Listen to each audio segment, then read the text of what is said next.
Gert Varik, Karksinu ja Külgkorvi ja Quadide MM-i korraldaja, et sa oled käinud kõik läbi nüüd kõik Baltikumi need rajad üle vaadanud ka. Mis on nagu kõige suuremad erinevused nagu siin nendes radades?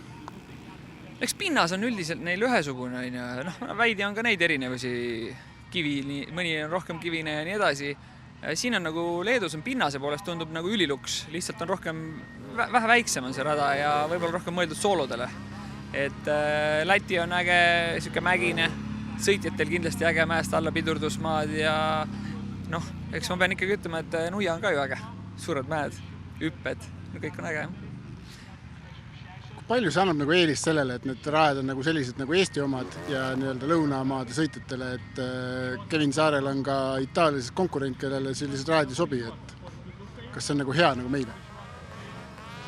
Kindlasti on see Kevinile hea, sest eks tema põhikonkurent on ikka ju täis betoonisõit ja siin on ikka liivased, kus on ikka Kevin kõva kunn, ja ma ei tea, aga ma arvan, et Kevin ju peale seda etappi tõenäoliselt tuleb juba maailmameistriks, eks seal on näha.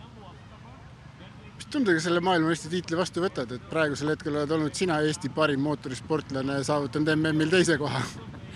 Ikka hea tunne. Et nagu ma ennem ütlesin, et kui ma Quadi sõitnud, ma oleks ammu juba olnud esimene. Et ei, tegelikult nali, et Kevin on ju ikkagi olnud selles Quadi klassis olnud, sellest aastast on ta MM. Nad on ju olnud niikuinii maailmatase. Et oleks võinud juba 5 aastat tagasi need maailmameistrivõistlused teha, et siis oleks Kevin juba 5-kordne maailmameister.